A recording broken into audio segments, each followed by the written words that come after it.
कथा से आवे के बाद हम लुढ़क गए थे, मतलब सो गए थे। तुम गलत वे पे मत ले जाना, सो गए थे। फिर जो है हमें खबर लगी कि पगले ही पगला बैठे, और कछू पगला तो जो है दरवाजे ही पे टंगे थे। जहाँ से आज निकले थे हम उतन से निकले ही नहीं। यहाँ उन्हें लगा तो ये कड़ है, निकले तो दरवाजे ही से, लेकिन उन्हें ये हौसला ही नहीं था कि ऐसे एक नहीं दो हैं। वे आगे ही बैठे रहे, हम पाछे उपला के आए और आ गए सो आ गए। लेकिन अद्भुत बात, भारत अद्भुत देश है। हमें भारत पे यहाँ की, हम भी भारतीय हैं लेकिन अद्भुत हैं, हम भी अद्भुत हैं और लोग भी अद्भुत हैं यहाँ के। यहाँ दीवालों पर भी लिखावट के लिए मना करने के लिए दीवाल पर लिखना पड़ता है कि यहाँ लिखना मना है। इतनी अद्भुत बात, यहाँ दीवालों की लिखावट पे मना करने के लिए भी दीवालों पे लिखना पड़ता है, यहाँ लिखना मना है। और बंद कमरे में आप बानर, एक बंद कमरा, खाली कमरा, कुछ भी ना हो, एक सामान नहीं, तो एक बैनर टांग दो, अंदर झांकना मना है। बाहर भर टांग दो इतना भर, अंदर झांकना, पैसा लग जाए, मूड फूट जाए, रात के गाढ़ हाँ चाय मार दे, अंदर झांके के है का। हाँ, तो ये भारत अद्भुत देश है। यहाँ की दशा भी बड़ी अद्भुत। जैसे हम अभी रास्ते में आ रहे थे तो हम चेक कर रहे थे, चेक ये कर रहे थे कि लगभग 20, 25, 30 सेवादार कछुजे आगे के लगे, जे टंडन जी ने जे बुलवाए, जे बॉडी वाले काक हो जाते ने, अब समझ जाओ, बाउंसर गेंद जे पधारे। इतने लगने के बाद भी जा दुर्दशा हती कि हम प्राण बचा के आए। अच्छा, इसका कारण क्या है? कारण कुछ नहीं, हमने ये कह रखा कि स्पर्श करना मना है। आदमन लगने लगे हैं यही में है जादू, चमत्कार यही में है छुपो। अच्छा, ये किसी को होश नहीं है कि हम अपनी खुद की कोई साधना है और साधना की परिपक्वता के कारण स्पर्श करने से श्री हनुमान जी महाराज की जो चेतना है या उनकी जो कृपा है उसमें थोड़ा दिक्कत होती। जो प्रणाम करता उसको भी होती, हमें होती। लेकिन अद्भुत बात, लेकिन लोगों को लगता है। एक आदमी ने तो, हमें याद है सागर के आगे हम एक बार जा रहे थे नागपुर, आज भी याद है हमें, गौशाला के लिए रास्ता में गाड़ी, बहुत समुदाय हजारों का, सबको पता लग गया महाराज जी जा रहे हैं, महाराज जी। गाड़ी रुकी, अब हमें लोगों ने कहा कि उतरो 2 मिनट। हमने कहा उतरना चाहिए, बड़ी श्रद्धापूर्वक, गौशाला है, प्रणाम करना चाहिए। हम तो इस भाव में उतर गए। पुलिस तो लगी थी, बेचारे पुलिस बारे 5 जने करेगा, आदमी 10,000। एक ने तो हाथ ही पकड़ लो, हम कही हाथ तो छोड़, बोलो पहले मूड पे धरो। हम कहा उससे होगा क्या? बोले कल्याण। हमने कही अबे तो हमारी नहीं हो दिखा रहा, अबे हमें खुद लग रहा हो कि हम गाड़ी लो वापस पहुंच पावी कि नहीं, छोड़ तो। वो बोलो नहीं मूड पे धरो, हमें धरबे भी परो। लेकिन बाद में हमें इतने हंसे कि बताओ इको कल्याण भाव हुई है कि ना भाव हुई है। जी ने जबरदस्ती हाथ धरवाओ, एक तो भीतर से आशीर्वाद निकलता है कि कोई ऐसा मिल जाए, कोई प्यारा मिल जाए, कोई भक्त मिल जाए, कोई, जैसे रास्ते में हम जब जाते हैं तो यहाँ गाड़ियों में कई मिल जाते हैं। आज एक माता जी मिल गई। हमारा बल्कि नियम है कि हम तो किसी को स्पर्श नहीं कराते, लेकिन माता जी बड़ी भावुक मिल गई तो खूब माता जी का हमने खूब माता जी को प्रणाम किया, उन्होंने भी हाथ पकड़ा, खूब, कोई दिक्कत नहीं, उससे कोई दोष नहीं, लेकिन आशीर्वाद तो इतन से करत। आदमन लगन लगते हैं छू लो, सोई जादू हो जाने। तो ये तो आवे जावे की बातें थी। तीसरे दिवस के सत्र में हम आप सब विराजमान हैं। रात्रि काल में आज का एक सूत्र हम आपको देते हैं जो चलते चलते दिमाग में आया। जो शेष है वही विशेष है।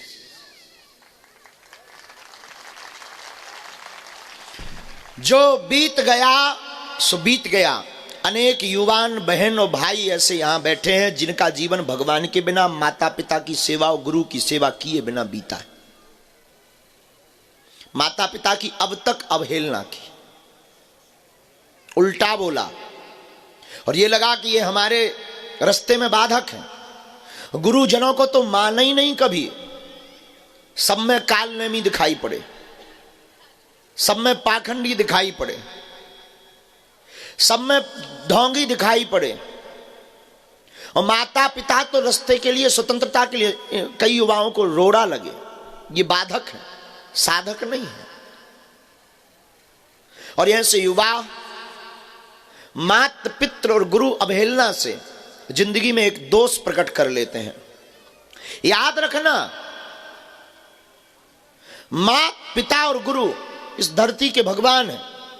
क्षमा करना, हमारा सिद्धांत ठीक उल्टा लग सकता है तुम्हें। एक घड़ी तुम मंदिर जाना बंद कर देना, पर माता पिता और गुरु के वचनों से मुकरना बंद मत करना। हमारा सिद्धांत बहुत उल्टा है। हम कभी भी इस सिद्धांत पे नहीं जीते हैं कि दुनिया से बुराई मिटनी चाहिए। ना हमारा ऐसा कोई लक्ष्य कि दुनिया से बुराई चली जाए। हम असत्य को भी मिटाना नहीं चाहते, अधर्म को भी मिटाना नहीं चाहते, असोच को भी मिटाना नहीं चाहते, अशुद्धता को भी मिटाना नहीं चाहते। हमारा मानना है कि अगर बुराई को मिटाना है तो अच्छाई को पकड़ो, अधर्म को जीरो करना है तो धर्म को पकड़ो, असत्य का मुंह मोड़ना है तो सत्य को पकड़ो। और क्षमा करना, अभी अभी आते आते जहां हम बैठे थे, चाय पी रहे थे, तो विचार चल रहे थे, तब हमने किसी को बताया, श्रीमान हमारा एक सिद्धांत है, पूरी दुनिया हमारे खिलाफ क्या बोल रही हमें इससे फर्क नहीं पड़ रहा, हम क्या कर रहे हमें इससे बहुत फर्क पड़ता है। दुनिया का आइकॉन अपने हिसाब से है। यहां पर जितने भी लोग बैठे हैं, जरूरी नहीं है कि सब गुरु दृष्टि से हमको देख रहे। कई लोग बाबा कहते हैं, और भगवान की बड़ी कृपा है कि हमारी दाढ़ी मूंछ है भी नहीं, और होती भी है तो हम 9-10 दिन में उसको काट भी देते हैं कि लोगों को ये सिद्धांत हो ही ना जाए कि हम कोई बाबा हैं। और महात्मा तो हमें ही नहीं, कोई गुरु तो हमें भी नहीं, कोई मानने लगे ये उसका सिद्धांत है। और भगवान या ईश्वर तो बहुत बड़ी बात हो गई, ये तो हमें ही नहीं। हम एक इंसान है, तो जितने भी लोग यहाँ बैठे हैं सबके अपने अपने आइकॉन है। कोई हमें बाबा की दृष्टि से देखता, कोई महंत की दृष्टि से, कोई जादूगर की दृष्टि से। एक व्यक्ति तो और खतरनाक मिले, बोले आपने ऐसा मंत्र सीख रखा है कि पूरी दुनिया को बस में कर लेते हो। हमने कहा बहुत अच्छी बात, हमें ये नई उपाधि मिली आपसे। तो कोई इस दृष्टि से भी देखता, जादूगर, कोई पंडित जी, कोई कथा व्यास, लोगों की अलग अलग मुंडे मुंडे मतिर भिन्ना। जगत गुरु आदि जगत गुरु शंकराचार्य कहते हैं जितने मूड होते उतने मत होते हैं। लेकिन कभी अब आपको मौका मिले तो हमसे पूछना, हमारी एक ही दृष्टि सदैव रहती कि जो बैठे हैं वो हमारे भक्त या डिवोटी नहीं है, अब तो ये हमारा परिवार बैठा है। आपके मानने या ना मानने से हमें कोई फर्क नहीं पड़ता है। क्षमा कीजिएगा, कोई अगर हमको गाली दे रहा है तो गाली देना उसका अधिकार है, स्वीकार तो हमारा राज है। अगर हम स्वीकार नहीं करेंगे तो उसकी गाली उसको खुद को चिपक जाएगी, और वो एक दिन आदमी परेशान भी हो जाएगा। सिद्धांत से मुड़ना नहीं, वापस लौटते हैं। जो शेष है वही विशेष है। जो बीत गया विसारो। आज जहां तुम बैठे हो, आज यहीं से प्रण लेकर चलो कि भूल करके भी यह भूल ना हो, माता पिता गुरु की सेवा में भूल ना हो, मूल में भूल ना हो।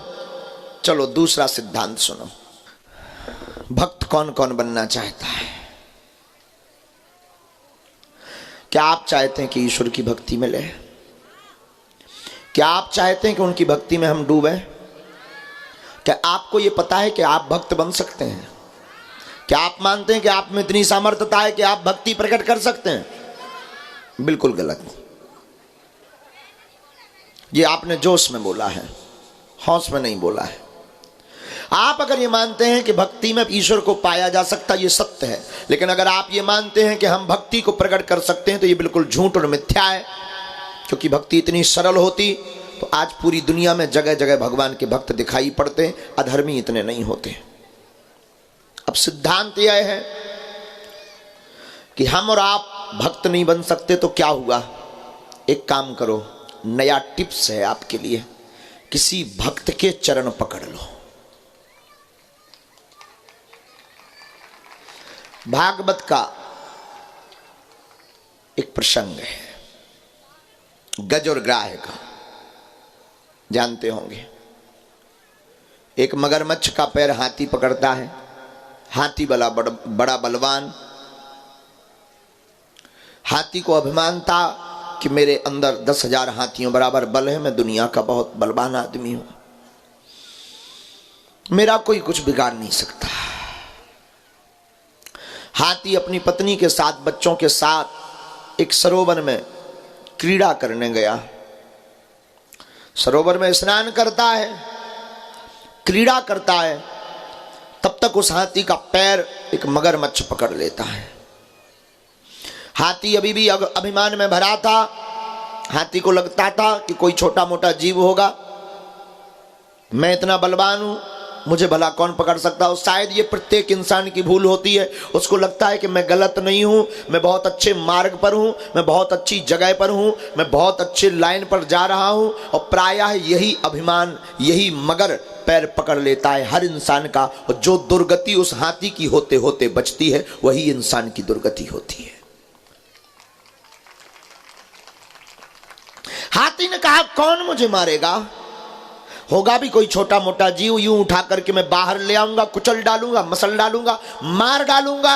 और इसे हौस नहीं है कि इसने किससे पंगा लिया है। लेकिन आज हाथी का भी हौस खोया है।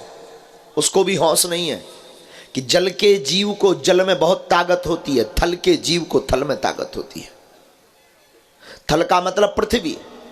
पृथ्वी का पत्थर आप पानी में डालोगे तो पानी में कितनी भी जोर से मारो, 1-2 इंच नीचे जाते ही उसकी ताकत शून्य पड़ जाएगी और वो नीचे बैठे हुए जीव पर प्रहार नहीं कर पाएगा। जल का जीव जल में ताकतवर होता है। मगरमच्छ ने पैर पकड़ा, खींचने लगा। हाथी कोशिश करता, जब हाथी का पसीना पसीना बह गया, हाथी समझ गया कि ये बहुत ताकतवान है और उसकी जितनी भी अभिमानता थी शून्य हो गई। और अक्सर यही हम लोगों का होता है कि कितने भी अभिमान में भरे रहें, जब अभिमान पैर पकड़ के खींचता है, अच्छे अच्छों की पैंट ढीली हो जाती है। बड़े बड़े शहंशाहों की पैंट ढीली हो जाती है। मगरमच्छ अंदर ले जाने लगा, ये चिघाड़ने लगा। इसने अपने परिवारजनों को पुकारा, बचाओ। इसकी पत्नी ने सहयोग भी किया, सूंड दे करके बचाने के लिए बाहर प्रयत्न किया, सबल दिया। आप घबराओ मत नाथ, स्वामी मैं हूं। और जो अक्सर करती हैं महिलाएं, जो कहती हैं अक्सर महिलाएं, अक्सर दुनिया वाले जो कहते हैं वही उसने कहा। उसने भी कोई नई बात नहीं बोली। अक्सर दुनिया वाले यही कहते हैं कि तुम चिंता मत करो, जब कोई नहीं होगा मैं हूंगा। अक्सर दुनिया वाले यही बोलते हैं, तुम टेंशन मत लो, हम तुम्हारे साथ। अक्सर दुनिया वाले बोलते भी यही है, आपकी जिंदगी में विपद, तुम टेंशन मत लो, हम कर देंगे। और जब मौका आता है तब वही दिखाई नहीं पड़ते हैं। ये दुनिया की रीति है। आप किसी से मदद मांगना, वो कोई भी व्यक्ति होगा, वो हाँ ठीक है, चिंता में, हम हैं तुम्हारे साथ। तो उसने भी कोई नई बात नहीं बोली। उसने भी यही बोला कि आप घबराओ मत नाथ, मैं हूं। लेकिन ये मदद की बात ज्यादा देर नहीं टिकी। मगरमच्छ जब अंदर तक खींचने लगा, पूरा युद्ध चलता रहा। शाम हो गई। अब हथनियां अपने बच्चों को लेकर जाने लगी तो ये चिघाड़ता हुआ, रोता हुआ कहता है, हाथी कहां जा रही हो? क्या तुम भूल गई मेरी पत्नी हो? क्या तुम भूल गई कि तुम्हारी रक्षा के लिए मैंने बड़े बड़े सिंहों से युद्ध किया? क्या तुम भूल गई मैंने तुमको पाने के लिए तुम्हारे साथ, तुम्हारे परिवार के कितने लोगों से लड़ा? क्या तुम भूल गई तुम्हारी भोजन की व्यवस्था के लिए मैं कितनी बार घायल हुआ, फिर भी मैं तुम्हारी भोजन की व्यवस्था करता रहा? हथनियां बोली, नाथ मैं करूं भी तो क्या, तुम्हारा मरना तो तय है, जल से निकलना मुश्किल है। जिसने भी पकड़ रखा बहुत मजबूत आदमी है, और पकड़ा किसने? अभिमान ने। और अभिमान इतना मजबूत है कि दुनिया की पूरी ताकत तुम्हारे साथ में लग जाए, पर अभिमान से बचना बहुत मुश्किल है। हथनियां जाने लगी। और अक्सर ये संसार की लीला है, अक्सर ये संसार, इस संसार का सिद्धांत है कि वो तब तक तुम्हारा साथ देगा जब तक तुम्हारे बचने की उम्मीद है। हॉस्पिटल में देखने के बाद वो समझ जाता कि इसका मरना तय है, उस व्यक्ति को रुपया भी उधार नहीं दिया जाता। और संसार करता यही है, कोई नई बात नहीं है। ये जो हाथी के साथ हो रहा है ये तुम्हारे साथ भी होना तय है।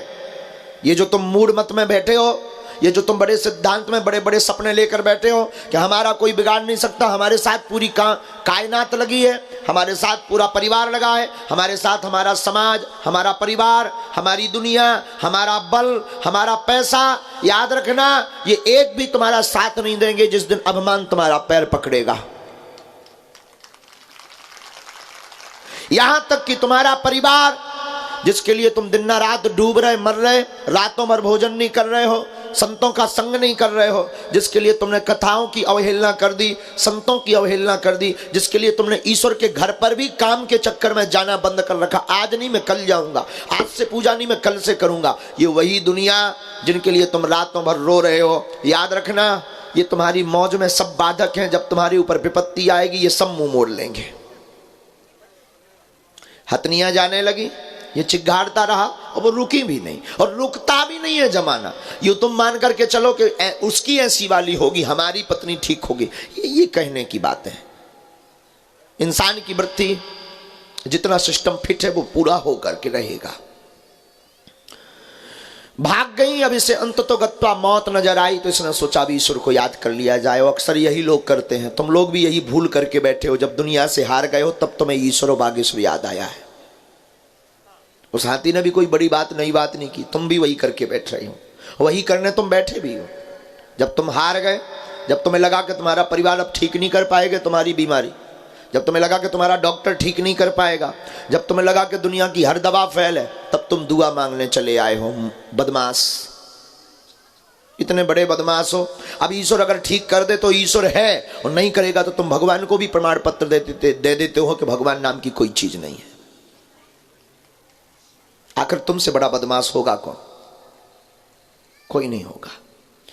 हाथी ने भी यही किया, डूबते डूबते उस गज ने भगवान को पुकारा, लेकिन भगवान का नाम भक्त वत्सल है। भगवान आए, डूबने लगा, कमल का पुष्प, सबको कथा पता है, कमल का पुष्प उसने तोड़ा, अपनी सूर से भगवान की तरफ उछाला कि मैं जा तो रहा हूं पर याद रखना दुनिया ये कहेगी कि स्तुति करने के बाद भी उसकी पुकार नहीं सुनी आपने। और हमने सुना पुकार में बहुत ताकत है, और बात भी बहुत अच्छी है। पुकार चाहे तुम संस्कृत में करो या अंग्रेजी में करो या उर्दू में करो, पुकार में इतनी ताकत है, कोई भक्त अगर पुकारे तो भगवान को आना पड़ता है। परंतु पुकार में आर्तनाद होना चाहिए। आर्तनाद का मतलब है वाणी या गले से पुकार नहीं, हृदय से पुकार होनी चाहिए। वाणी या गले की पुकार सिर्फ एक शोर मचाएगी, हृदय की पुकार ईश्वर तक जाएगी। उसने पुकारा, भगवान भी ठहर नहीं पाए, भगवान अपने वाहन पर आरूढ़ होकर के दौड़े चले आए। भगवान ने सोचा कि जब तक मैं पहुंचूंगा तब तक, भगवान विष्णु सोचते हैं ये मर जाएगा हमारा भक्त, लोग कहेंगे स्तुति करने के बाद, भगवान के आने के बाद भी नहीं बचा पाए। भगवान ने ऊपर से ही चक्र सुदर्शन छोड़ दिया, मगरमच्छ का सिर कट गया, हाथी बच गया। बात खत्म नहीं हुई, रुको। भगवान आए, हमारे तुम्हारे जैसे कई पत्रकार भगवान के भी पीछे लगे हैं। उन्होंने माइक थमा दिया भगवान के सामने कि आप हमको इंटरव्यू दीजिए। भगवान बोले बोलो। उन्होंने पूछा, हमने सुना कि आप गज की पुकार पर आए, हाथी को गज कहते हैं, आप गज की पुकार पर आए। भगवान बोले यस, हाँ। तो पत्रकारों ने पूछा कि हमने सुना आपको बुलाया था गज ने, मर रहा था, आप बचाने आए। भगवान बोले हाँ। पत्रकारों ने फिर कहा, हमने सुना आपकी स्तुति गज ने की, मगरमच्छ ने नहीं की। भगवान बोले सच है, गज ने की। पत्रकारों ने फिर कहा, हमने सुना आप गज की पुकार सुनकर के उसके प्राण बचाने आए। भगवान बोले हाँ। फिर पत्रकारों ने कहा, फिर सबसे पहले उद्धार मगरमच्छ का क्यों किया?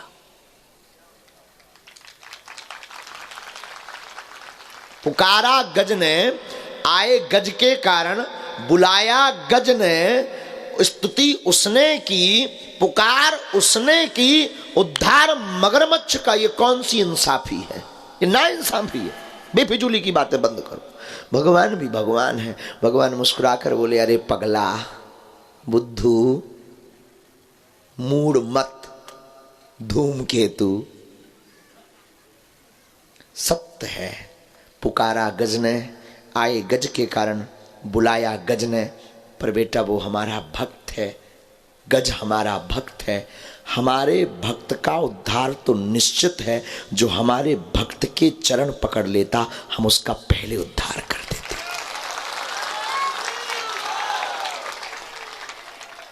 बस जो सूत्र लेकर हम आज की संध्या पर बैठे थे कि अगर तुम भक्त नहीं बन सकते, तुम भक्ति नहीं कर सकते, तुम पूजन अर्चन बंदन नियम यम आसन प्राणायाम हार प्रत्याहार ध्यान समाधि योग जप तप विधि विधान आदि नहीं कर सकते, मंत्र आदि नहीं कर सकते, कोई दिक्कत नहीं।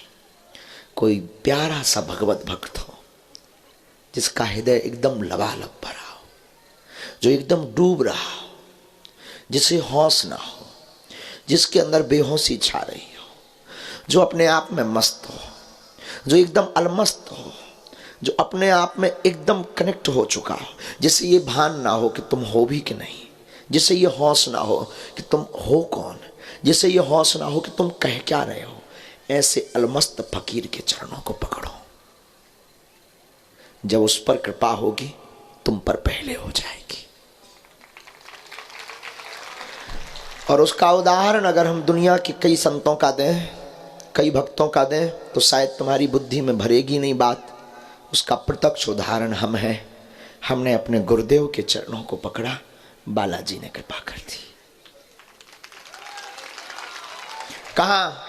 एक गांव का धीरेन्द्र कृष्ण, एक गांव का एक ब्राह्मण का एक ऐसा बालक जिसके पिता कुछ करते नहीं, जिसका कोई ठिकाना नहीं, न घर का, न धाम का, न धर्म का, न बुद्धि का, न विचार का, ऐसे अबोध बालक को भी जो बाहें पकड़ करके सेवा में लगा ले, इसी का नाम है गुरु कृपा। हम आपको मानते हैं कि बदमाश बहुत हो, इतना सुनने के बाद भी तुम्हें बदमाशी छोड़नी नहीं।